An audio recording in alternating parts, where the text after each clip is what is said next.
The evening began as uneventfully as any other. Edward leaned against the headboard, holding Nora's favorite storybook.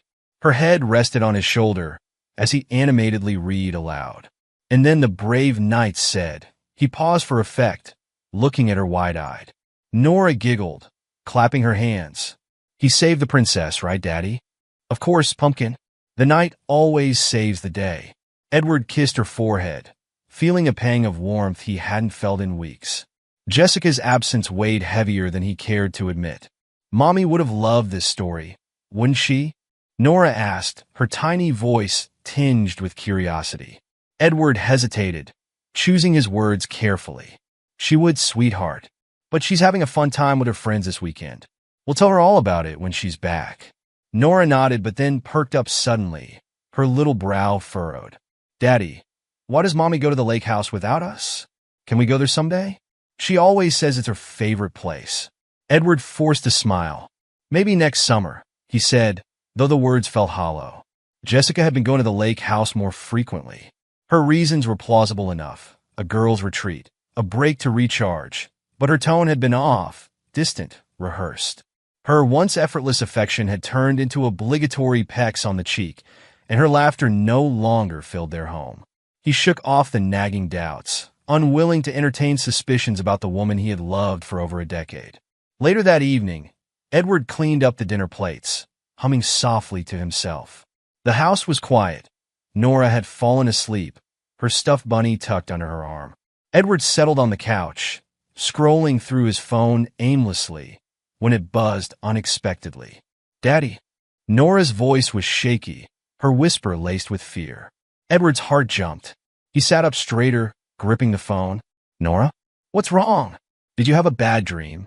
No, I'm not in bed, she replied. I'm at Mommy's room, at the lake house.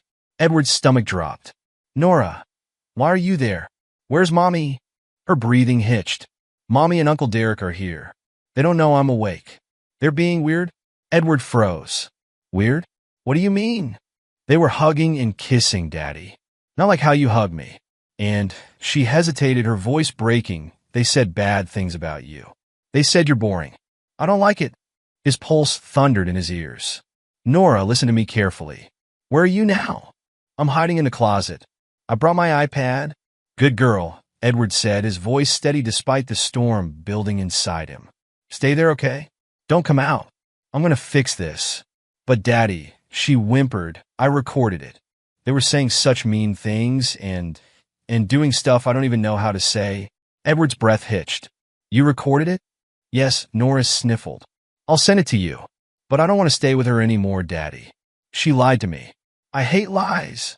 I know, sweetheart. I know, he said softly. Send me the video and then close your eyes. I'll take care of everything.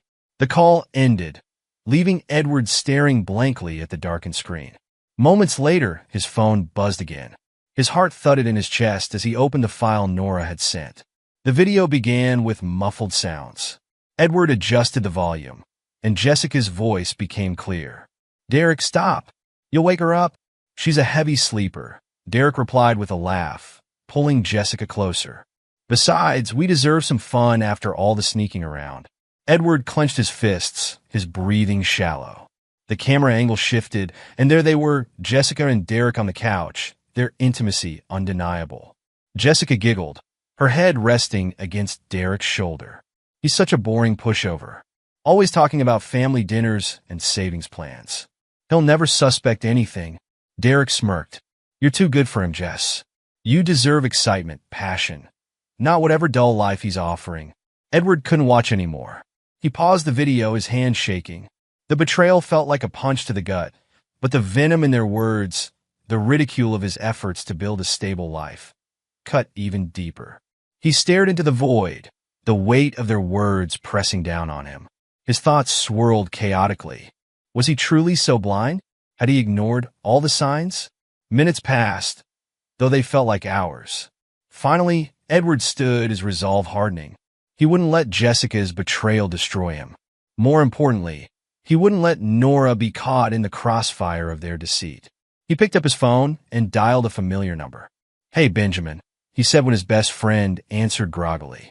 Sorry to call so late, but I need a favor. It's serious. Benjamin was instantly alert. What's going on? Are you okay? I'll explain everything later. I need to get Nora and me out of here. Can you help? Of course. Whatever you need. Edward spent the night planning meticulously. By dawn, he had contacted his lawyer, secured temporary housing, and begun arranging for the children's belongings to be discreetly moved out. He left nothing to chance. Before Jessica returned from her girls' weekend, Edward left a manila envelope on the kitchen counter. It contained the divorce papers, a copy of the incriminating video, and a note, "Jessica, the kids and I are gone. They've chosen me. Don't bother looking for us. Derek's wife will be in touch soon. Good luck handling that." Edward. Jessica pulled into the driveway, humming along to the pop song on the radio. Her weekend at the lake house with Derek had gone exactly as planned. She felt confident, almost invincible. Edward never suspected a thing, and the thought made her smile. Grabbing her overnight bag, she stepped out of the car and walked to the front door, keys jangling in her hand. She paused briefly to straighten her hair and adjust her coat, rehearsing her usual script. "It was amazing, babe. Just what I needed to recharge," she murmured under her breath, practicing her alibi one last time. Pushing open the door, she called out, "Hey, honey, I'm home." Her voice echoed through the house. No reply. She frowned, stepping inside and setting her bag down. "Edward? Nora?" The house was eerily quiet. No sounds of Nora's giggles, no TV in the background, no clatter of dishes in the kitchen. Jessica's pulse quickened. She walked further into the living room, her heels clicking against the hardwood floor. On the kitchen counter, something caught her eye. A manila envelope sat next to a flash drive. The envelope had her name scrawled on the front in Edward's unmistakable handwriting. Her stomach churned. "What's this?" she muttered, stepping closer. She picked up the envelope, her fingers trembling slightly as she opened it. The first thing she saw were divorce papers, neatly filled out, with Edward's signature already in place. Her eyes widened, panic setting in. "No, no," she whispered, flipping through the pages. "This can't be happening." Her hands moved to the flash drive. She hesitated for a moment, but curiosity and fear got the better of her. Grabbing her laptop from the dining table, she inserted the drive and opened the file. The video started. At first, the screen was dark, the sound of muffled voices filling the room. Then the camera adjusted, revealing her and Derek on the couch at the lake house. Jessica's face turned pale as she watched herself laughing, her head on Derek's shoulder, her hand trailing along his arm. "No," she whispered, shaking her head as if denying it would make the footage disappear. The voices grew clearer. "He's such a boring pushover," Jessica's recorded voice sneered. "He'll never suspect a thing." Derek's laugh followed. "You're too good for him, Jess. You deserve excitement, passion, not whatever dull life he's offering." Jessica slammed the laptop shut, her chest heaving. She could barely breathe, her world spinning out of control. Suddenly, Edward's voice rang out from the laptop speakers, startling her. "Jessica." His voice was calm, but the steel behind it was unmistakable. "The kids and I are gone. They've chosen me. Don't look for us. And just a heads up, Derek's wife has seen the video. She'll be in touch. Good luck with that." Her hands flew to her mouth as she let out a choked gasp. Tears blurred her vision as the weight of Edward's words sank in. "No," she whispered again, this time louder. "This isn't happening. This isn't real."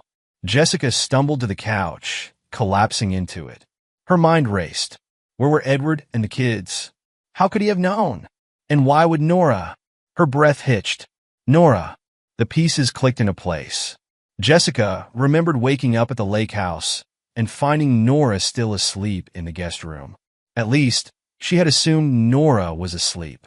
The child must have overheard. No, worse, she must have seen. "Oh my God," Jessica said, her voice breaking. "What have I done?"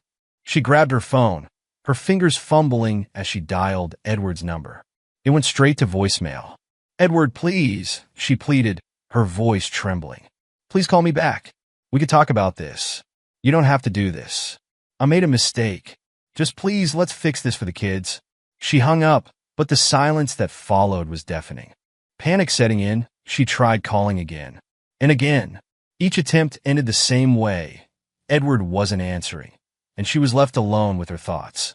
Jessica paced the living room, her hands clutching her head. Think, Jessica, think, she muttered to herself. She couldn't lose everything. Not like this. Her thoughts were interrupted by the sound of her phone buzzing. Hope surged in her chest as she snatched it up, expecting to see Edward's name. It wasn't Edward. The screen read Kimberly. Jessica's blood ran cold. Derek's wife. Her hand trembled as she answered the call. Hello. You destroyed my family. You home-wrecking snake. Kimberly spat, her voice sharp and full of venom. Kimberly, please. Jessica started, but Kimberly cut her off. Don't even try to deny it. I've seen the video. I've already filed for divorce, and Derek's getting nothing. But don't think you're off the hook. Everyone at work is going to know what kind of person you are. Jessica's knees buckled. Kimberly, I'm sorry, she stammered. I didn't mean for this to happen. Save your apologies, Kimberly snapped. You'll need them when your life falls apart. You deserve everything that's coming to you. The line went dead. Jessica stared at her phone, her hands shaking. The realization hit her like a freight train. She wasn't just losing her husband and children. Her affair with Derek would ripple through every aspect of her life, leaving nothing untouched. She sank back onto the couch, tears streaming down her face. The smug confidence she'd felt just hours earlier was gone, replaced by a gnawing sense of dread. Her phone buzzed again, but this time it wasn't a call. It was a message from Edward. I'm taking care of Nora and Jack. Don't contact us. This is the life you chose, Jessica. Now live with it. Jessica dropped the phone, her sobs filling the empty house. The walls that had once held happy memories now felt suffocating, their silence a cruel reminder of her mistakes. For the first time in years, Jessica felt utterly alone. Jessica woke to the sharp sound of someone pounding on her front door. Her head throbbed, the aftermath of a sleepless night spent crying and replaying Edward's message in her mind. She stumbled to the door, her pulse quickening as the knocking grew louder and more insistent. When she opened it, she came face to face with Kimberly. Kimberly's expression was one of barely contained rage, her hands clenched at her sides. You have some nerve, Kimberly said coldly, stepping closer to Jessica. You thought you could destroy my family and just walk away? Jessica's stomach churned. Kimberly, I don't. Kimberly snapped, her voice sharp enough to cut glass. Don't you dare try to explain or justify what you did. You lied. You schemed. And for what? To have a fling with my husband while ruining everything we built. Jessica stepped back, feeling the weight of Kimberly's accusations like a physical blow. I didn't mean for it to go this far, she said weakly, her voice trembling. Kimberly's eyes narrowed. Didn't mean for it to go this far? You've been sneaking around with Derek for months. Do you think that's an accident? Do you think Edward and I deserve to clean up the wreckage of your selfishness? Jessica looked away, unable to meet Kimberly's piercing gaze. I made a mistake, she whispered. Kimberly laughed bitterly. A mistake? No, Jessica. A mistake is spilling coffee on someone. What you did was calculated.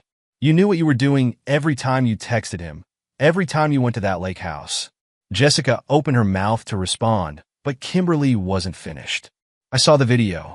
The smug way you both talked about your spouses, like we were obstacles in your little fantasy. Well, congratulations, Jessica. You've destroyed my family, and now you get to live with the fallout. Tears streamed down Jessica's face. Kimberly, please. Don't beg, Kimberly interrupted, her voice low and venomous. You don't deserve sympathy. You're going to find out what it's like to lose everything. I'll make sure of it. Without another word, Kimberly turned on her heel and stormed off, leaving Jessica standing in the doorway, her legs threatening to give out beneath her. Meanwhile, hundreds of miles away, Edward sat at a small kitchen table in a modest apartment, sipping his morning coffee. The move to a new city had been swift but necessary.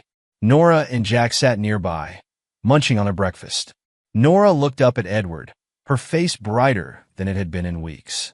Daddy, are we going to the park today? Edward smiled. Of course, Pumpkin.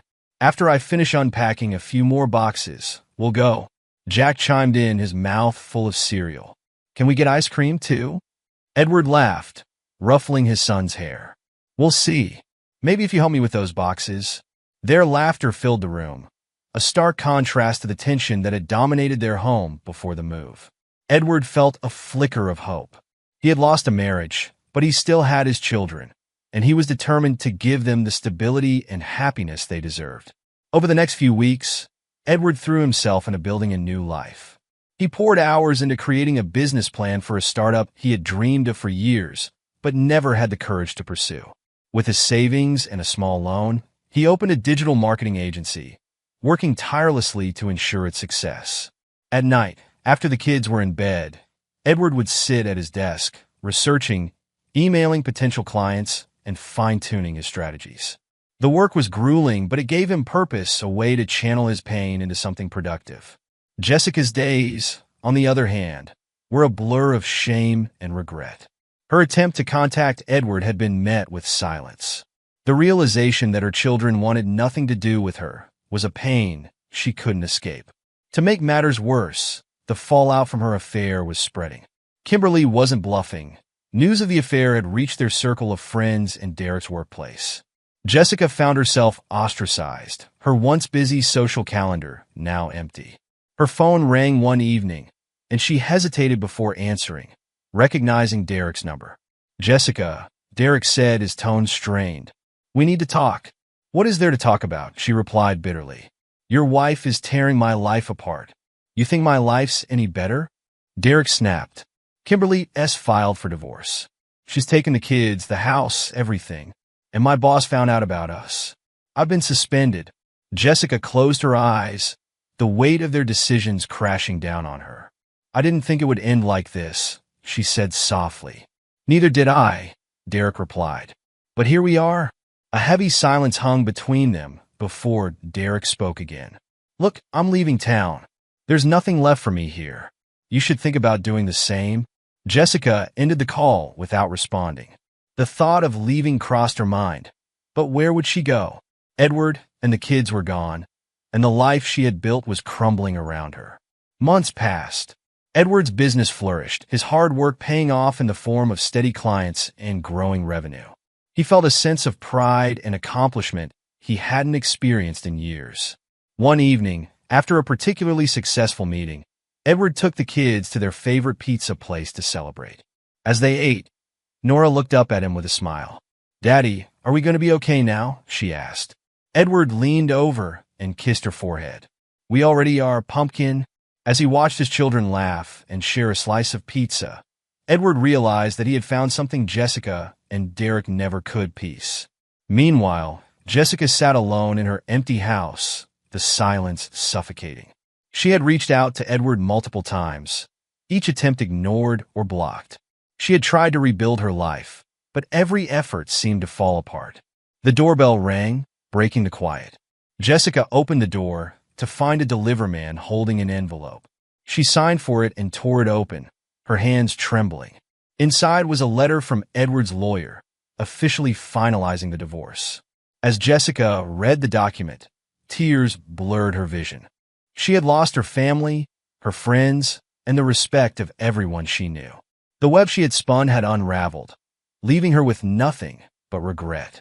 In contrast, Edward closed the door to his home that evening, his children's laughter echoing in the background. He smiled to himself, ready to embrace the next chapter of his life, a life built on honesty, hard work, and the unbreakable bond with his children. Jessica stared at her phone, scrolling through her contacts, her thumb hovering over Edward's name. Weeks of silence had stretched into months, and the isolation was suffocating. She couldn't sleep, couldn't eat, and every glance at an empty chair or untouched toy in the house twisted the knife of regret deeper. Her hands trembled as she finally pressed call. The phone rang once, twice. Then Edward answered, his tone sharp and controlled. "What do you want, Jessica?" Her throat tightened. "Edward, I just wanted to talk." "Talk about what?" His words carried no warmth, no invitation to reconcile. Tears welled up in her eyes. "Please, Edward, I've lost everything. I made a mistake. A terrible mistake. I miss you. I miss the kids. A bitter chuckle came from the other end. You miss us now? Where was this regret when you were at the lake house? Or when you were laughing at me with Derek? Jessica choked back a sob. I wasn't thinking. You were thinking, Jessica. Every step of the way. You planned it. You lied. And you didn't care about the consequences until they slapped you in the face, Edward said, his voice growing colder with every word. Jessica grasped for anything that might soften him. I'm sorry, Edward. I know I don't deserve forgiveness, but I want to fix this. I want my family back. There was a long pause, the silence on the line deafening. Then Edward spoke, his tone resolute. You didn't just betray me, Jessica. You betrayed our family, our children. You didn't just hurt me. You tore apart the only stable foundation they had. This is the life you chose. Now live with it. The line went dead. Jessica sat frozen, staring at the phone as the weight of his words settled over her. She wanted to scream, cry, do anything to numb the pain. But there was no escape from the crushing reality. Across town, Derek wasn't faring any better. Kimberly had made good on her promise. The divorce was finalized in record time, and Derek found himself living in a dingy studio apartment, stripped of everything he had taken for granted, his home, his children, and his reputation. At work, whispers followed him wherever he went. His once loyal colleagues avoided eye contact, their conversations halting the moment he entered the room. Management's decision to suspend him had turned into a full-blown termination, citing ethical concerns as the reason. Derek sat in his cramped apartment one evening, staring at a bottle of cheap whiskey. His phone buzzed, and he saw Jessica's name light up the screen. What do you want, Jess? He asked, his voice slurred. She hesitated, unsure what she was even seeking from him. How are you holding up? How do you think? He snapped. I've lost everything. Kimberly has got the kids, my job's gone, and my friends, well, let's just say they're not returning my calls. Jessica swallowed hard. Same here. I called Edward. I begged him to talk, but he doesn't want anything to do with me. Derek let out a bitter laugh. Can you blame him? We're the villains in this story, Jess. Nobody's coming to save us. The silence on the line was heavy, neither of them knowing what to say. Do you regret it? Jessica finally asked. Derek sighed. I don't know. I regret losing everything, sure. But at the time, I thought it was worth it. Guess I was wrong. Jessica felt a pang of bitterness. We both were. Edward, on the other hand, was thriving. His business had grown exponentially, and he had expanded his client base far beyond what he had initially imagined. His days were busy, but he made sure his evenings were reserved for his children. One night, as he helped Nora with her math homework, she looked up at him with a smile. Daddy, do you think Mommy misses us? She asked innocently. Edward paused, considering his response. I think she does, sweetheart. But sometimes, when people make bad choices, they have to face the consequences. Nora nodded thoughtfully. I'm glad we're with you. Edward smiled, ruffling her hair. Me too, Pumpkin. Jessica's downward spiral continued. The once luxurious house felt like a prison, every room a reminder of what she had lost. She tried reaching out to her former friends, but the responses were either curt or non-existent. One evening, desperate for human interaction, she attended a social event at the urging of an old acquaintance. But the moment she walked into the room, the murmurs began. That's her, someone whispered. The one who cheated on her husband? With a married man? Another voice added. Jessica felt the stares, the judgment pressing down on her like a weight. She grabbed a drink and retreated to a corner, hoping to disappear into the background. But the whispers followed her. You'd think she'd have the decency to stay home, one woman said, loud enough for Jessica to hear. Her chest tightened, and she left the event early, her humiliation complete. Weeks later, Jessica and Derek ran into each other by chance at a coffee shop. Both looked worse for wear. Jessica's once polished appearance was now haggard, and Derek's disheveled state spoke volumes about his decline. Fancy meeting you here, Derek said, forcing a smile as he stirred his coffee. Jessica sighed. Small world, I guess. They sat in awkward silence before Derek broke it. So, any chance things are getting better for you? Jessica shook her head. No, Edward won't talk to me. My kids don't want to see me, and I'm practically a pariah. You? Derek chuckled darkly. Pretty much the same. Lost my job, lost my family. Kimberly S. made sure I'll never recover my reputation. Jessica looked at him, a mix of pity and bitterness in her gaze. We really screwed up, didn't we? Derek nodded. Big time. They sat there for a while, two broken people reflecting on the choices that had brought them to this point. Edward, meanwhile, was beginning to open himself to the idea of moving on. At a charity event hosted by one of his clients, he struck up a conversation with a woman named Marley. She was kind, intelligent, and had a warmth that made him feel at ease. Over the next few weeks, their connection grew. Marley didn't push, didn't pry, and allowed Edward to heal at his own pace. For the first time in a long time, he felt a spark of hope for the future. As Edward walked hand in hand with Marley through the city park one evening, Nora and Jack running ahead of them, he realized that life had a way of rebuilding itself. What had been shattered could be mended, not in the same way, but in a way that was still beautiful. Jessica and Derek, however, continued to spiral, trapped in the mess they had created. While Edward's life flourished, theirs became a cautionary tale, a reminder of the cost of betrayal. The morning sunlight poured through the windows of Edward's new home, bathing the room in warmth. It had been years since the chaos that shattered his family, and life had taken on a rhythm that felt peaceful, even joyful. Edward was in the kitchen, flipping pancakes as Nora and Jack sat at the breakfast table, giggling over something on Jack's tablet. Extra syrup today? Edward asked, holding up the bottle with a grin. Yes, please. Nora chirped, her eyes lighting up. Jack leaned over, smirking. Don't forget the whipped cream. It's Sunday, Dad. We need whipped cream. Edward laughed. You two are spoiled. You know that? Just well-loved. Nora shot back, sticking out her tongue playfully. This was their new normal, one filled with laughter, small rituals, and a sense of stability that had been missing for too long. Edward first met Marley at a community fundraiser he had reluctantly attended, coaxed by a business associate who insisted he needed to get out more.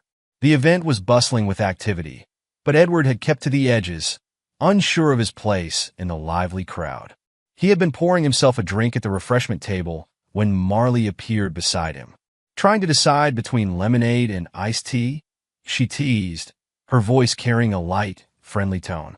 Edward turned to her, startled at first, then chuckling. Caught me. What would you recommend? Lemonade, she said confidently. It's tangy and sweet, a good balance, just like life should be. Her easy smile and warm presence immediately put him at ease. They began talking first about the fundraiser, then about life, family, and everything in between. Edward found himself drawn to her honesty and groundedness. She didn't pry, didn't ask for more than he was willing to share, but there was something about her that made him want to open up. Their relationship grew slowly, deliberately. Marley was understanding of Edward's past and patient with the walls he still carried. On their third date, as they walked along the river, Edward finally told her about Jessica. It's not an easy story to tell, Edward admitted, his hands stuffed into his jacket pockets. My ex-wife, she broke my trust in ways I never thought possible. Marley listened intently, her eyes steady on his. That must have been devastating, she said softly. It was, he replied, glancing at the water. For a long time, I thought I'd never recover. But my kids, they were my anchor. They gave me a reason to keep going. Marley reached out, touching his arm gently. You're an incredible father, Edward. It's clear how much you love them. And for what it's worth, I think you've done an amazing job rebuilding your life. Her words struck a chord in him. For the first time, Edward felt a glimmer of hope that he could truly move on, not just survive, but thrive. Months passed, and Marley became a steady presence in their lives. She didn't try to replace Jessica, but instead found her own way to connect with Nora and Jack. One evening, as they all played a board game in the living room, Nora looked up at Edward with a thoughtful expression. Dad, she said, pausing to move her game piece, Marley makes you smile. A lot. I like that. Edward smiled, his heart swelling with gratitude. She makes me happy, sweetheart. And I'm glad you and Jack like her. Jack, ever the jokester, chimed in. She's cool, but she's terrible at Monopoly. I've already beaten her twice. Marley laughed, playfully nudging Jack's shoulder. Hey, I'll let you win, buddy. The warmth in the room was palpable, a stark contrast to the tense, broken atmosphere that had once defined their home. One day, while they were out for a family picnic, Marley pulled Edward aside as the kids played frisbee nearby. Edward, she began, her tone serious but gentle, I've been thinking a lot about us. About the future. Edward's heart skipped a beat. What about it? She hesitated, then met his gaze. I love you, Edward. And I love Nora and Jack. I know your past has made you cautious, and I respect that. But I want you to know that I'm here for the long haul. If you'll have me. Edward looked at her, emotions swirling in his chest. For so long, he had been afraid to let someone in, afraid to risk being hurt again. But with Marley, it felt different. Safe. I love you too, he said finally, his voice steady. And I want to build a future with you. For us, and for the kids. The next few months were a whirlwind of planning and blending their lives. Marley moved in, and together they created a home that was filled with love, laughter, and new traditions. Jessica's attempts to contact Edward and the kids grew less frequent and more desperate. Each message was a reminder of the life she had thrown away, a life that was now flourishing without her. One evening, as Edward tucked Nora into bed, she looked up at him with a sleepy smile. Daddy, do you think we'll always be this happy? She asked. Edward kissed her forehead, his heart full. I think we will, pumpkin, because we've learned how to take care of each other. And that's what matters most. As he turned off the light and closed her door, Edward felt a deep sense of peace. The scars of the past hadn't vanished, but they had become part of a story that was still unfolding, a story of resilience, love, and second chances. For the first time in years, Edward truly believed that the best was yet to come. It had been 8 years since Edward's life turned upside down, and time had healed many wounds. The charity gala was bustling with life, an annual event in the city that Edward now called home. As he moved through the crowd, shaking hands and exchanging pleasantries, he marveled at how far he had come. Don't forget to grab a seat near the front, Marley teased, brushing a speck of lint off his blazer. You're one of the big donors now. People will expect a speech. Edward chuckled. I'd rather just sit back and enjoy the music. But if they insist, I'll keep it short and sweet. Marley smiled, leaning in to adjust his tie. You'll do great. You always do. He kissed her forehead, grateful once again for her presence in his life. She had been his rock through the rebuilding years, and together, they had created a new chapter filled with love and laughter. The evening was in full swing when Edward spotted her. Jessica. She was standing by the bar, a drink clutched in her hand, her gaze distant. Tom had not been kind to her. The vibrant, confident woman he had once known was now a shadow of herself. Her shoulders slumped, her face etched with lines of stress and regret. Edward hesitated for a moment. Part of him wanted to turn away, to avoid the confrontation entirely. But something compelled him to approach. Jessica, he said, his tone even. Her head snapped up, and her eyes widened as she recognized him. Edward, she whispered, her voice trembling. There was a long pause as they regarded each other, the noise of the gala fading into the background. Jessica blinked rapidly, tears pooling in her eyes. I didn't think I'd ever see you again, she said softly. You look happy. I am, Edward replied simply. Life has been good to me. Jessica's lip quivered, and she set her drink down on the bar. I owe you an apology. For everything. I destroyed us. And I destroyed myself in the process. There's not a day that goes by that I don't regret what I did to you and the kids. Edward studied her for a moment, his expression unreadable. Jessica, I spent a lot of time angry at you. A lot of time wondering what I did wrong, how I could have fixed things. But eventually, I realized it wasn't about me. It was about your choices. And those choices have consequences. She nodded, tears streaming down her face. I know. I lost everything, my family, my friends, even my sense of who I was. I've tried to rebuild, but it's not the same. Edward's gaze softened slightly, but his resolve remained firm. I hope you found some kind of peace, Jessica. For your sake. Jessica reached out as if to touch his arm, but stopped herself. I don't deserve your forgiveness, but do you think the kids might ever want to see me? They're old enough to make their own decisions now, Edward said. But don't expect it to happen overnight. They've had to heal too, and that took time. Jessica looked down, her shoulders shaking with silent sobs. I'm so sorry, Edward. I'll carry this regret for the rest of my life. Edward nodded slowly, his voice calm but firm. I hope you've learned from it, Jessica, because I've moved on, and I'm not looking back. As Edward turned to walk away, Marley appeared at his side, her expression curious. Was that her? She asked quietly. Yes, Edward replied. Marley slipped her hand into his, giving it a reassuring squeeze. How do you feel? Relieved, Edward said after a moment. Seeing her reminded me of how far I've come, and how much I have to be grateful for. Marley smiled. I'm proud of you for handling it with grace. As they walked away, Jessica watched them go, a hollow ache settling in her chest.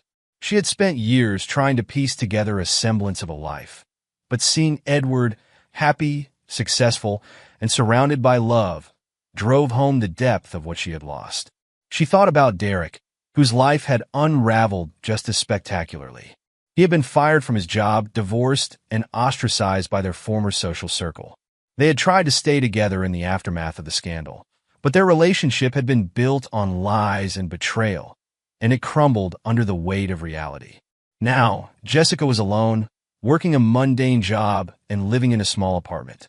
She had tried to reach out to Nora and Jack over the years, sending letters and emails, but their responses were polite and distant at best. Later that night, as Edward and Marley drove home, Nora called from college. Hey, Dad, did you survive the gala? She teased. Barely, Edward replied with a laugh. How's school? Busy but good. I can't wait to come home for the holidays. Oh, and tell Marley she's still the reigning champion at Scrabble. My roommates and I tried to beat her score last weekend, and it was impossible. Marley grinned from the passenger seat. Tell her I'm ready for a rematch anytime. As the call ended, Edward felt a deep sense of contentment. His children were thriving, his career was flourishing, and he had a partner who truly understood and supported him. Jessica's face flashed in his mind briefly, but he pushed it aside. Her chapter in his life was over, and the final reckoning was complete. Edward glanced at Marley, who was humming softly to the radio, and squeezed her hand. The future was bright, and for the first time in a long time, he felt truly free.